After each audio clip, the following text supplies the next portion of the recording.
POCSO case కూడా ఈ మధ్యకాలంలో కొన్ని చూస్తున్నాం సార్. కొన్ని ఏంటంటే ఫోక్సో కేసు ఫైల్ అయిన తర్వాత అమ్మాయి మైనర్ అయితేనే ఫోక్సో అనేది ఒకటి మనం చట్టబద్ధంగా చూస్తూ ఉన్నాం.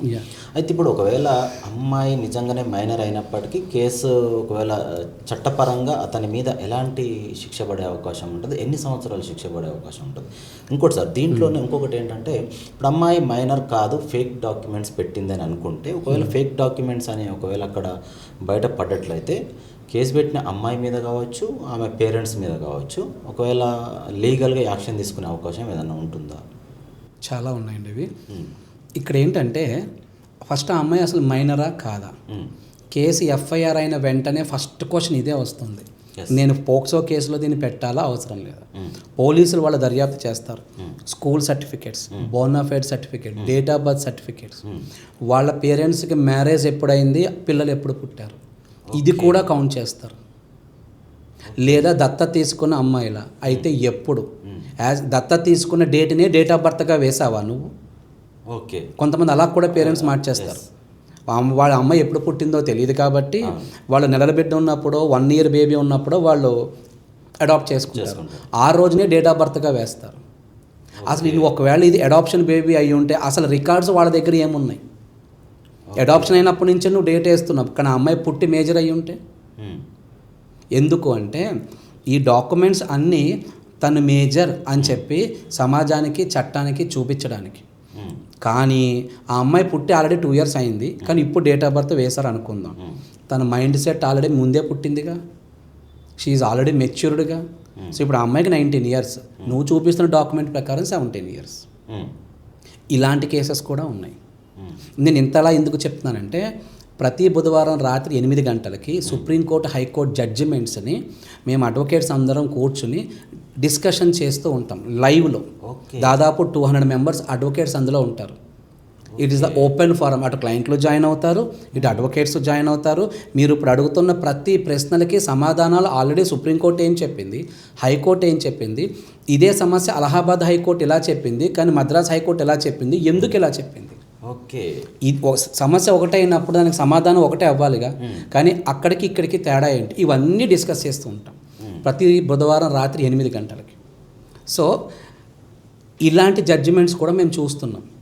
ఇటువంటి జడ్జిమెంట్స్ కూడా అలహాబాద్ హైకోర్టు, మన గుజరాత్ హైకోర్టు, వీళ్ళందరూ ఇవన్నీ వస్తూ ఉంటాయి.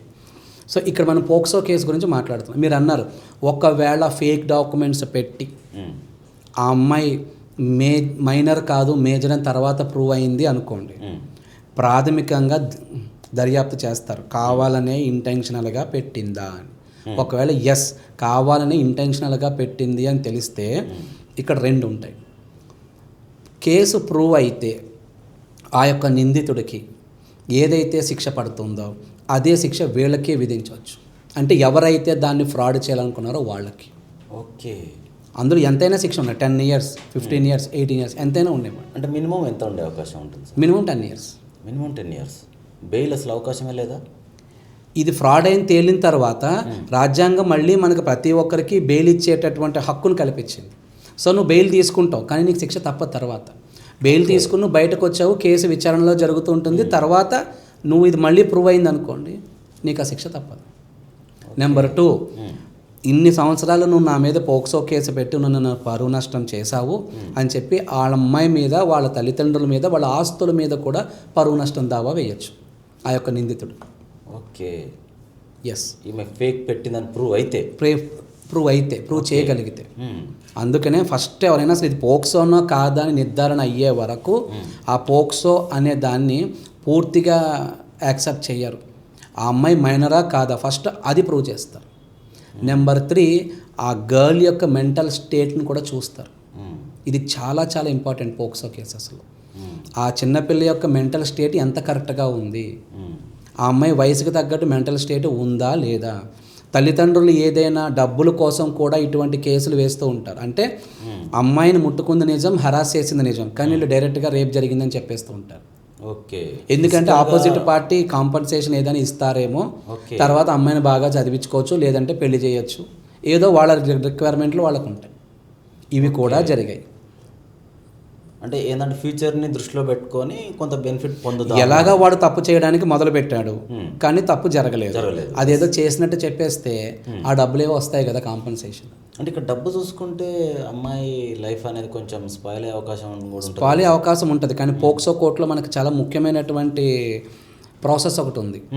ఏ అమ్మాయి మీద పోక్సో జరిగింది, ఆ అమ్మాయి వివరాలు కానీ, పేర్లు కానీ, ఇంటి పేర్లు కానీ, తల్లిదండ్రుల పేర్లు కానీ ఎక్కడా పేపర్లో రాయకూడదు, పబ్లిక్ స్టేట్మెంట్లో ఉండకూడదు, అస్సలు రివీల్ చేయకూడదు, నో వే. అవన్నీ తీసేశారు. అందుకే ఇప్పుడు కొత్తగా ఈ పోక్సో బాక్స్ అనేది ఒకటి వచ్చింది. ఓకే, మన మొబైల్లో అదొక యాప్ గవర్నమెంట్ ఇంట్రడ్యూస్ చేసింది. ఎవరైనా సరే, చిన్నపిల్లలైనా ఎవరికైనా సరే ఆ యాప్ గురించి తెలియాలి. ప్రతి ఫోన్లోనే ఆ యాప్ని డౌన్లోడ్ చేసుకోవాలి. కారణం అందులో ఆప్షన్స్ ఎలా ఉంటాయంటే school, college, main road, library, laboratory, bus stop, railway station, కొన్ని ట్రీస్, కొన్ని బ్లాక్ డార్క్ రూమ్స్, ఇలా కొన్ని ఆప్షన్స్ ఉంటాయి. పిల్లలకి అవన్నీ చదవడం రాదు. నీకు ఎక్కడ అన్యాయం జరిగిందమ్మా చూపించు అని అడిగితే ఆ అమ్మాయి చూపిస్తుంది. అంత టెక్నికల్గా, సైకలాజికల్గా ఆలోచించి ఆ యాప్ని రిలీజ్ చేశారు, డిజైన్ చేశారు. ఆ చిన్నపిల్లకి తెలియదు నిన్ను ఎక్కడికి తీసుకెళ్లారమ్మా వాళ్ళు, నాకు తెలియదు అంటది. పోనీ దగ్గరలో ఎక్కడైనా బస్ స్టాప్ ఉందా అని, ఉంది అంటే ఇగో ఇలానే ఉంటుందా అంటే అవును అంటది, క్లిక్ చేయాలి. అలా ఉంటుంది ఆ యాప్. సో అందుకని ప్రతి చిన్న పిల్లలకి, అసలు ప్రతి మనిషి ఫోన్లో, ఆండ్రాయిడ్ ఫోన్ కానీ యాపిల్ ఫోన్ కానీ ఎవరు వాడుతున్నా వాళ్ళ ఫోన్లో యాప్ ఉండాల్సిందే. కారణం ఆ అఫెన్స్ని ఎవరైనా చూసిన వాళ్ళు, విన్నవాళ్ళు కూడా వెంటనే దాన్ని అప్లై చేసేయచ్చు ఆ కేసుకి.